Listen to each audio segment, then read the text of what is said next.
Star coaching में आपका स्वागत है। आइए हम लोग इतिहास के बारे में पढ़ते हैं और इतिहास को कैसे पढ़ा जाता है ये भी आपको बढ़िया से पता चलेगा। और आपका एक जो बेसिक कंसेप्ट होता है उसको पहले मैं आपको तैयार करूँगा कि आपको पढ़ना क्या है। तो सबसे इस कंसेप्ट को तैयार करने के लिए हम आपको आधुनिक इतिहास के बारे में चर्चा करेंगे। और यह इस आधुनिक इतिहास का सबसे पहला टॉपिक रहने वाला है, भारत में यूरोपीय कंपनियों का आगमन के बारे में पढ़ेंगे कि भारत में कंपनियां कैसे कैसे आई, कैसे कैसे व्यापार की, कैसे क्या मतलब भारत पे फर्क पड़ा, कंपनियों का असर क्या था भारत पे। इन सभी के बारे में हम आपसे डिटेल में चर्चा करेंगे। और आप जानते हैं कि किसी भी एग्ज़ाम को आप देते हैं तो इस आधुनिक इतिहास से आपका बहुत क्वेश्चन पूछता है आपका। और यदि आधुनिक इतिहास का आप तैयार है तो बढ़िया से आप किसी भी एग्ज़ाम का क्वेश्चन यदि हिस्ट्री से पूछता है तो उसको आप कर सकते हैं।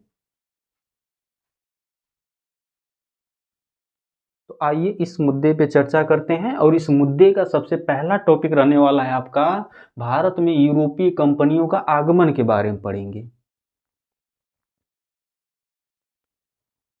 और इसमें आप जानते हैं कि जो भी यूरोप के व्यापारी थे, यूरोप के जितने भी व्यापारी थे, वे सभी भारत से सामानों को खरीद कर वह कुछ मार्गों का यूज किया करते थे। यूरोप के जितने भी व्यापारी थे वह भारत से कुछ सामानों को खरीद कर कुछ मार्गों का यूज किया करते थे। तो मैं आपको बता दूं कि सबसे पहले यूरोप के व्यापारी यदि भारत से, यानी कि यूरोप के व्यापारी यूनानियों के समय से ही भारत से व्यापार करते आ रहे हैं।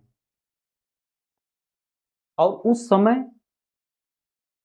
यूरोप के व्यापारी दो मार्गों का यूज किया करते थे। तो आइए हम उन दो मार्गों के मुद्दे पे आपसे चर्चा करते हैं कि वह दो मार्ग थे कौन। तो देखिएगा, सबसे पहला मार्ग था कि यूरोप के व्यापारी जब भारत से सामान को खरीद कर, भारत से सामान या वस्तुओं को खरीदकर सबसे पहले पाकिस्तान पर जाते थे, फिर पाकिस्तान से अफगानिस्तान, फिर अफगानिस्तान से ईरान, फिर ईरान होते हुए कहाँ चले गए, इराक, इराक से तुर्की पहुंचे। और तुर्की जब पार करते थे तो एक बीच में सागर हुआ करता था। मैं बता दूं वह सागर कौन कौन सा था। इधर आपका काला सागर हुआ पड़ता था, यानी कि इस साइड आपका काला सागर स्थित है। और ये जो आपका भूमध्य सागर है इसके पास में ही आपका एक मरमरा सागर हुआ करता था। यानी कि काला सागर और मरमरा सागर को जोड़ने वाली एक संधि हुआ करती थी और उस जल संधि का नाम थी बास्फोरस की जल संधि। अब इस बास्फोरस की जल संधि को पार करते ही इधर आपका, यानी कि यहाँ पर भी कुछ तुर्की का कुछ हिस्सा था, यानी कि जल संधि या समुद्र के उस पार भी। और इस इलाकों को पार करते ही लोग यूरोप में प्रवेश कर किया करते थे, फिर यूरोप में अपना व्यापार करते थे लोग।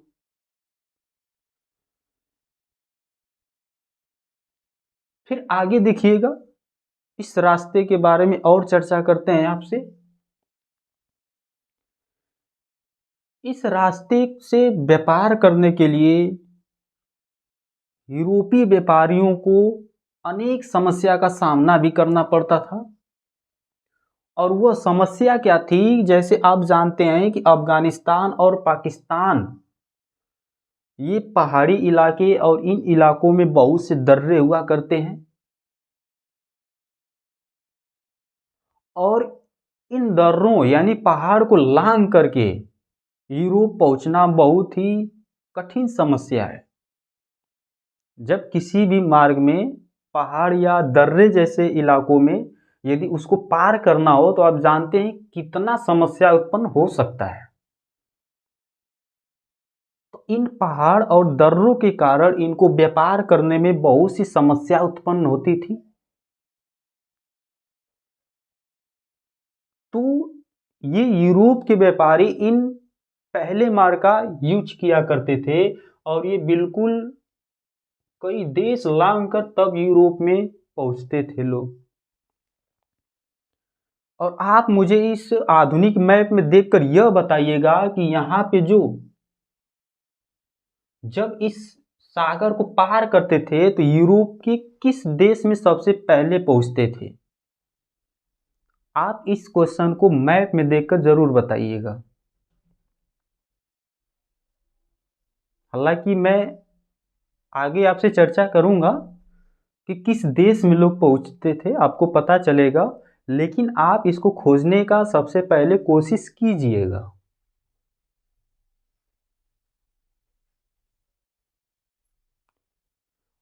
ये इनका पहला मार्ग था। अब आइए आपसे हम दूसरे मार्ग पे यानी कि दूसरे मार्ग के मुद्दे पे आपसे चर्चा करते हैं कि यूरोप के व्यापारी और दूसरका मार्ग का यूज क्या करते थे। तो उनका दूसरा मार्ग था कि यह अरब सागर होते हुए, यह लाल सागर होते हुए, फिर भूमध्य सागर होते इटली, इटली से फिर कहाँ पहुंचते थे लोग? यूरोप पहुंचते थे। लेकिन इनके लिए यहाँ पे समस्या यह थी कि जो यूरोप के व्यापारी थे, सॉरी, इनके लिए यहाँ पे समस्या यह थी कि जो अरब के व्यापारी थे वह भारत से सामान खरीदते और सामान को खरीदकर यूरोप में मनमानी कीमत पे अपना सामान बेचते थे। इसका रीजन क्या था? इसका रीजन यह था कि ये जो रास्ता था यह रास्ता अरब वालों के नियंत्रण में था, इसलिए लोग भारत से सामान को खरीदते थे और मनमानी कीमत पे यूरोप में क्या करते थे? यूरोपीय व्यापारियों को बेचा करते थे। तो यूनानियों के समय में यूरोप के व्यापारी इन दो मार्गों का यूज किया करते थे।